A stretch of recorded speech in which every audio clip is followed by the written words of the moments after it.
What's up guys, the Keyblade Soul Lord here, and I have to say, Japan is awesome.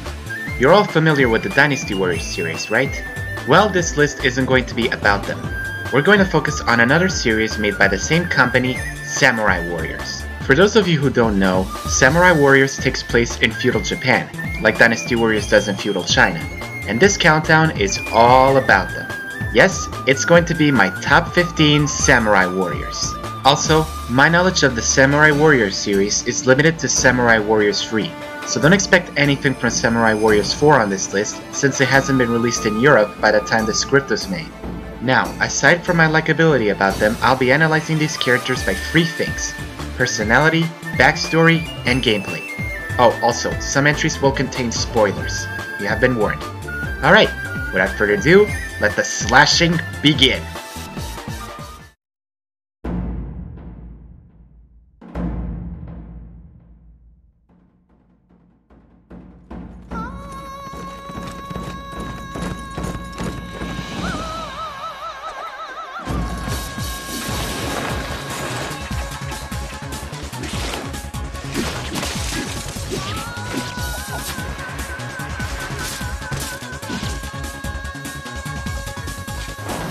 Let's start this list with the tsundere of Kyushu, Ginchiyo Tachibana. Ginchiyo is the 10th head of the Tachibana clan, and she's really proud of her family name. The Tachibana, according to her accustomed bragging, is a proud warrior clan, and she never wavers away from any battle. She's headstrong, honorable, and even a bit strict. She is also Muneshige's wife, and when it comes to him, she's a complete tsundere to him, and it's kinda cute. Aside from that, Ginchiyo is really fun to play as. She wields a serrated sword embedded in electricity, and she wields it like it's her freaking job. She's a quick slasher and a really good user of thunder. Her Muso attack has her enveloped in a shield of lightning, finishing off with a freaking thunderstorm on her enemies. Raiden would be proud. If I were you, I wouldn't mess with her, otherwise you'll be shocked more times than Ash getting shocked by Pikachu's Thunderbolt.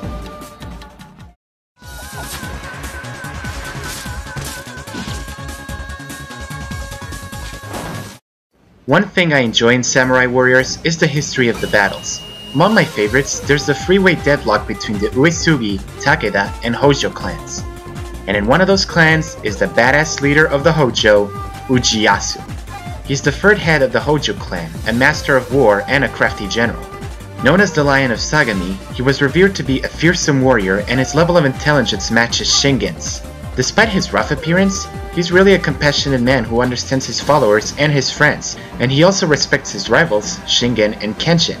His weapon of choice is probably one of the coolest in the series, a cane sword that is also a freaking rifle. And even so, he relies more on his physical strength, like headbutts, jumping elbows, and in his Muso attack, he even throws explosives. So you better be careful when you see him. Unless you want to have a drink with him, you better run away, or he'll show you what an explosion feels like. Kaboom!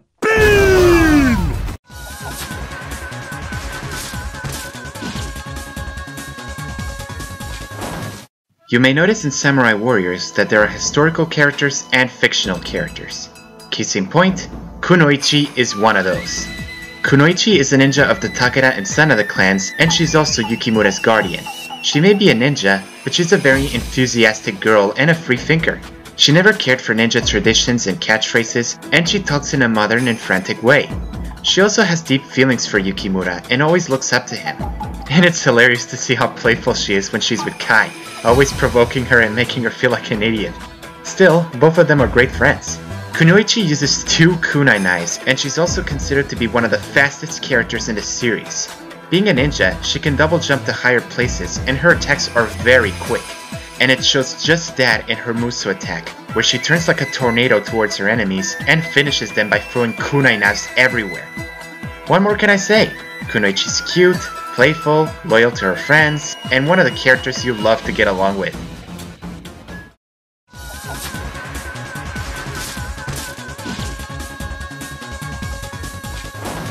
Although there are a lot of brave warriors and warlords to fight for their nation or their clan to achieve their own ideals, other warriors struggle to protect those they care about.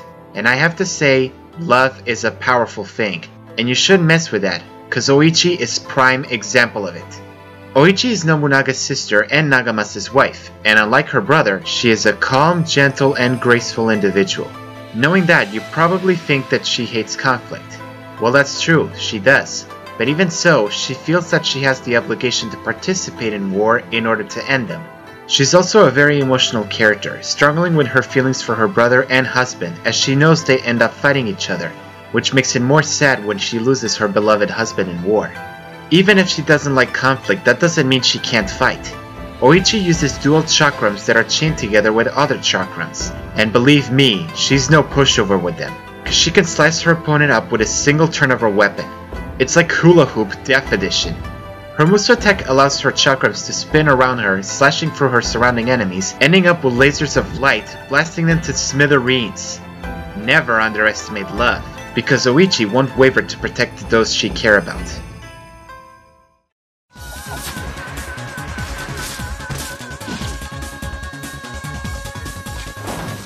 Here's a fine example on how to be a good archer and defend yourself when your enemies are up close. Don't mess with Ina. Ina is an archer of the Tokugawa clan, who's also Tadakatsu's eldest daughter. She's also married to Yukimura's older brother Nobuyuki, who will finally make his debut in Samurai Warriors 4. Ina is very proud of her father and family, and she always proves her worth in battle with her archery.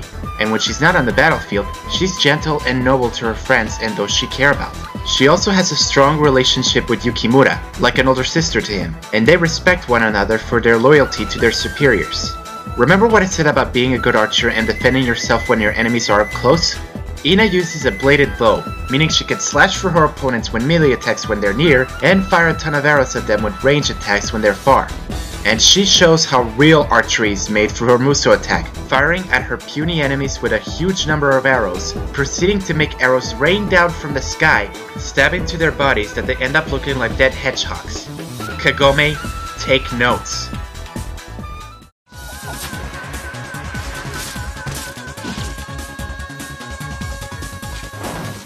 As much as I like Kunoichi, I like Kai a bit better. Kai was a fresh recruit for the Hojo clan, and she's Ujiyasu's most trusted general. After his death, however, she has been entrusted to defend the Hojo clan at any cost, and boy did she manage to do so well. Despite her beautiful appearance, Kai acts more like a tomboyish warrior on the battlefield, and she can lose her cool at some points, especially when Kunoichi pisses her off. Seriously, those two are like two sides of the same coin. Even still, she can show a lot of emotion in her words, especially towards Kaguya in Warriors Orochi 3. And we can see her get along very well with Sun Shangxiang. Her weapon of choice is a Jabaraken, aka a whip sword, or snake sword if that's what you like to call it, which she can use it to slash her enemies or even whip them to shreds. She's very quick in her swings, and she's also pretty strong in her pride. Her Muso attack consists of whipping the ground, summoning either water or stone pillars, and finishing up with a barrage of water and stone to her opponents.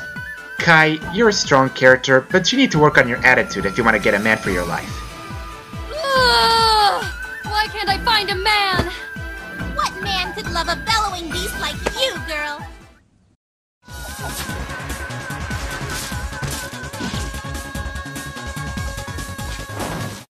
Okay, there have been so many characters in video games that have been nicknamed the God of War. Kratos, Guan Yu, Ares, and now we have this guy, Kenshin Uesugi. And boy, he's no pushover, this guy. Kenshin is the 16th head of the Uesugi clan and the younger brother of Aya. Not only he's known as the Dragon of Echigo, but he's also known, again, as the God of War.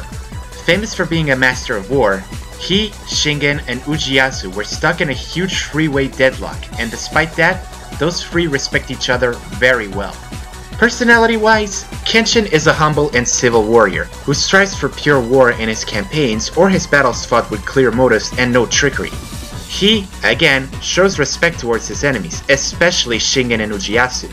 Of course, to his elder sister, Kenshin is very protective of her, always willing to impress her and will always hurry to her aid when she's in danger. And he always succeeds, and all that is proof to his fighting style.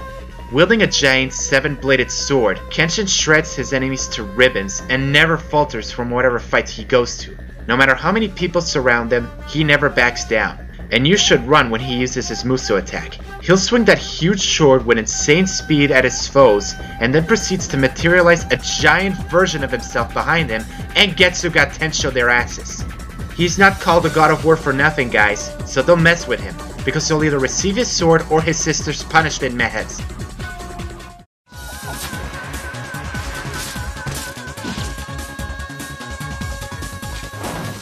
I really enjoy a character that fights to bring peace to the land, and despite his appearance, Ieyasu Tokugawa is one of those characters. Ieyasu is the founder and head of the Tokugawa clan and was Nobunaga's friend. After his death, Ieyasu begins his quest as Harbinger of Peace, and along with his followers and those who vowed their allegiance to him, he seeks to stop further conflict. He's also been a good friend of Hideyoshi, and he's been the leader of the Eastern Army against Mitsunade's Western Army. He was first a very incompetent leader and a bit panicky, but as events unfold, he has become a more sturdy, keen, and responsible individual. And he's also become a very compassionate man, including towards his rivals. As much as he doesn't want to kill them, he might not have a choice but to defeat them in battle. I kinda feel sorry for him, as you could see in his ending of the game. For his weapon of choice, oh god, listen to this, a spear cannon. A freaking spear cannon! Under that huge fixed spear, he also uses it as a freaking cannon, firing at his opponents like a huge bowling ball hitting pins. His Muso attack actually throws 5 cannonballs at a time and finishing it up with a freaking cannon bomb. Is he really a Harbinger of Peace or a freaking pyrotechnic? Overall, Ieyasu is incredible.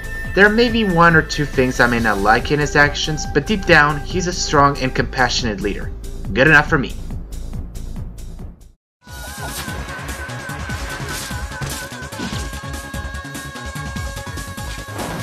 Damix, you should learn a thing or two about this next character, the mysterious and cool-headed shamisen player, Motochika Chosokabe. Motochika is the 20th head of the Chosokabe clan, and has been known for conquering the entire Shikoku Island with his own resources. And he's also a good friend of Mitsuhide, and he's been known to guide lost souls to the rightful place, according to his actions. He's a mature and artistic person, but even under that quiet and introverted appearance, he's a true rebel who doesn't believe in intangible fate. He also respects those who stay true to their desires, as shown with his conversations with Mitsuhide, which will be explained later. In battle, Motochika just lets the shamisen do the talking, or should I say, the fighting. It may not have sharp edges, but a hit from it can do damage, and even the notes he plays can deal a lot of damage. And his Muso attack turns his song into a machine gun, playing notes like he's playing a huge solo, and then slamming it down for some deadly waterworks. He's truly an artist, not only in his songs but also in battle, so don't you dare mess with it, otherwise his song may be the last one you'll ever hear.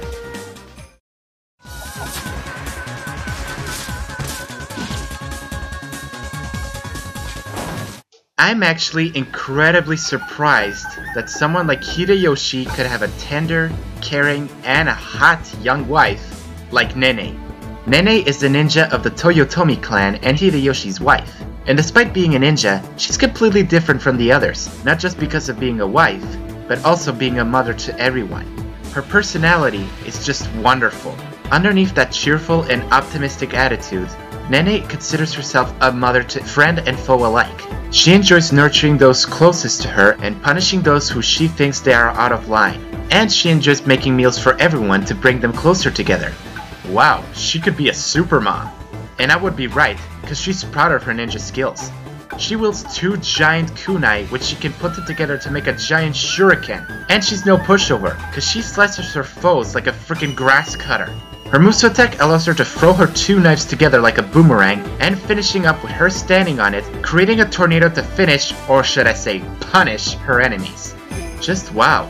Nene is really a lovable, caring person. I hope she treats her children like a great mother.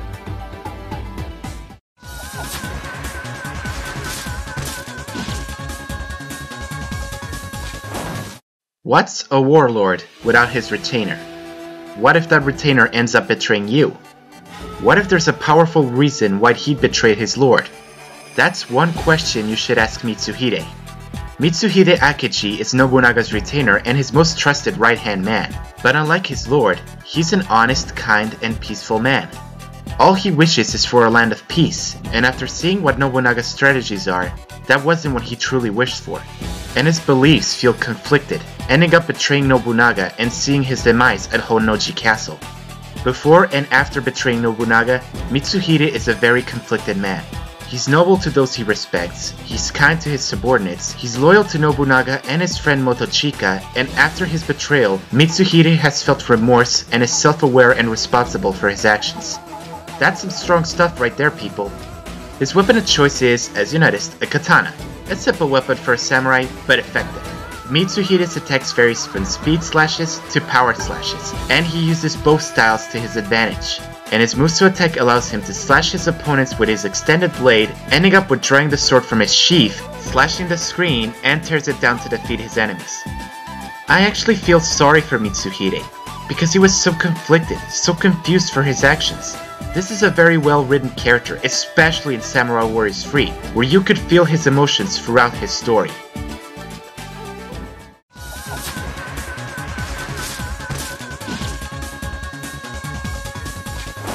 What would happen if you give a kid a yo-yo and that kid makes it bigger, has blades on it, and uses it to slash his enemies with careful precision and with great reasons? You get Hanbei Takenaka. This kid is just a pure joy to play as, and for good reasons. Hanbei Takenaka is a talented and brilliant strategist. I also like the fact that he's also laid back, sarcastic yet composed, and unlike his friend Kanbei, he is also a little lazy, always taking naps before a fight. Believe it or not, Hanbei, despite his childlike appearance, is actually older than he looks. Heck, according to history, he's older than Kanbei himself. And unlike Kanbei, Hanbei seeks alternatives to a fight instead of fighting chaotically, which leads him to victories without too much bloodshed. Hanbei uses, you'll probably laugh at this, a giant bladed yo-yo, or a bladed sundial as it's truly called. He can do a lot of things with this thing, such as slashing his opponents up close, throws them then pulls them back like a yo-yo. Heck, he even uses this as a freaking chopper. How cool is that? His Musu attack allows him to extend his weapon towards his enemies while it spins its blades, and finishes it by spinning it and causing a slash tornado to his surrounding enemies. That's just amazing when it comes to a young, old kid. Okay, I don't know why they made him look like a kid, but he's still an awesome character. Nothing else to add. Next entry.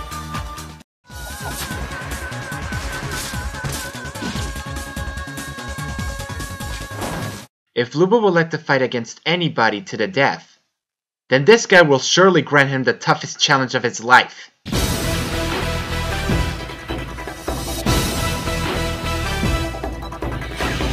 Oh yeah, Tadakatsu Honda is the Samurai Warriors equivalent of Lubu. Known as the most powerful samurai in the land, Tadakatsu challenges anyone who dares defy his lord Ieyasu. In fact, from all his battles, most of the time he returns unscathed, all thanks to his trusted great spear known as the Tombogiri. And he swings that beast like it was nothing. No matter which soldier he faces, he won't back down, and his Musu attack is no joke. Not to mention, he even has his own theme song.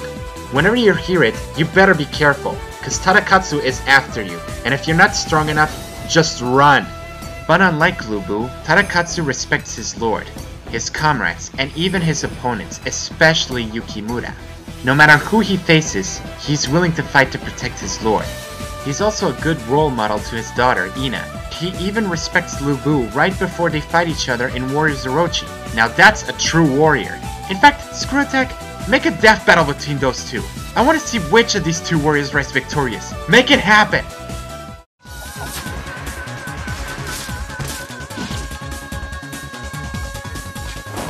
Normally when I see a character that is feared throughout the country or the land, I get the tendency to not like him so much. However, Nobunaga Oda is the prime exception. Nobunaga is the leader of the Oda army and is known to be the most fearsome warlord in Japan. He has led many armies and soldiers to victory throughout his conquest, and he'd stop at nothing to have Japan for himself. He uses an awesome glowing sword that even its swing sounds like a freaking lightsaber swing. His slashes are powerful and mostly deadly, and his Musu attack, oh god, his Musu attack, just damn! Damn! But what I really like about Nobunaga is that he's not a power-hungry conqueror. He may act cold and indifferent to the suffering of people and others' opinion of his methods, but he also shows a sign of pride, wisdom, and even philosophy. He trusts his fellow generals, showing sympathy for them, and even forgives them for their mistakes in some scenes. It's especially shown during his scenes with his retainer Mitsuhide, asking him if he could see what's beyond the land of his vision. My favorite Nobunaga moment has to be his ending in Samurai Warriors 3. After he clashed with Mitsuhide in the burning castle of Honnoji, Nobunaga tells him that no man could have everything he wants. He admits his defeat, his loss, and he tells them that the world moves on and it's no longer his. He even forgave Mitsuhide before his death. That is powerful stuff right there. It shows the demise of a noble conqueror who lost it all before his demise and is still prideful. Whenever I think of Nobunaga, it's gonna be and always will be the Samurai Warriors Nobunaga, not that hellspawn demon from Sengoku Basara. At first he was gonna be lower on the list, but after playing as him and some researching, I've changed my mind and he's placed all the way up here. But no matter what, my number one choice is still unchanged. Who's number one then? Well, it will be revealed after a quick recap. Number 15, Ginchiyo Tachibana. Number 14, Ujiyasu Hojo. Number 13, Kunoichi. Number 12, Oichi. Number 11, Ina. Number 10, Kai. Number 9, Kenshin Uesugi. Number 8, Ieyasu Tokugawa. Number 7, Motochika Chosokabe. Number 6, Nene. Number 5, Mitsuhide Akechi. Number 4, Hanbei Takenaka. Number 3, Tadakatsu Honda. And number 2, Nobunaga Oda.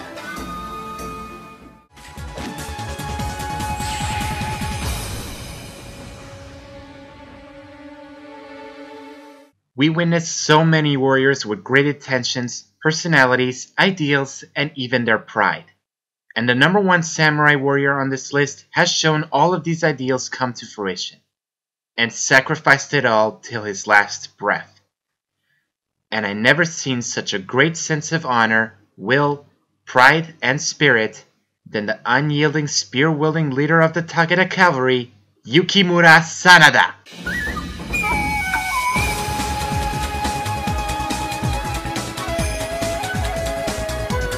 I know what you're thinking. You're just putting this guy because he's the poster boy, or that's lame, why is the poster guy number one?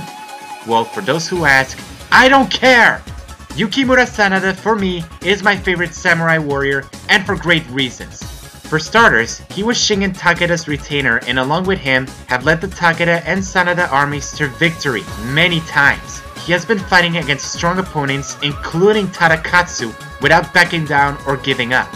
His spear, known as the Jumonji Yari, a spear with 3 blades on its end, can slice his enemies to shreds at a distance, slash surrounding enemies, stab through them to slam them down against the others, and in his Musu attack, stab in the ground to create a huge crater to send his opponents flying off into the air. And he's even voiced by Johnny Young Bosch! But the main reason I put Yukimura as my number one favorite, it's not just because of his awesomeness. It's something more than that. Yukimura holds a strong sense of duty towards his lord Shingen and would stop at nothing to follow him. He has fought in many battles with his allies, and he respects them so much he ends up going to their aid whenever they are in danger. He also ends up blaming himself whenever something went wrong in his battles, even to the point where he had a hard time relaxing, which Kunoichi notices a lot from him. Even so, Yukimura is a true warrior at heart, and no matter what challenge he faces, he never backs down from any fight. He's also proud of his family, especially his older brother Nobuyuki and his sister-in-law Ina, who respects Yukimura for his sense of duty and warrior spirit, which makes it all the more painful when he faces her and his brother at Osaka Castle. Yukimura, holding a great friendship with the Toyotomi, was determined to protect the castle even if it cost him his life. But everyone wanted him to live and move on, especially Kunoichi, Ina, and even Tadakatsu. As Osaka Castle falls, Yukimura realized the battle was lost, and yet he charges straight towards Ieyasu's main camp, and as he was about to deal the final blow, Ina attempts to stop him, but failed to do so. As Yukimura faces towards the Tokugawa army, she pleads him not to throw his life away, that he already proved he's a great warrior and no one doubts him. And yet, Yukimura's final words to her were, "Take care of yourself, Nina."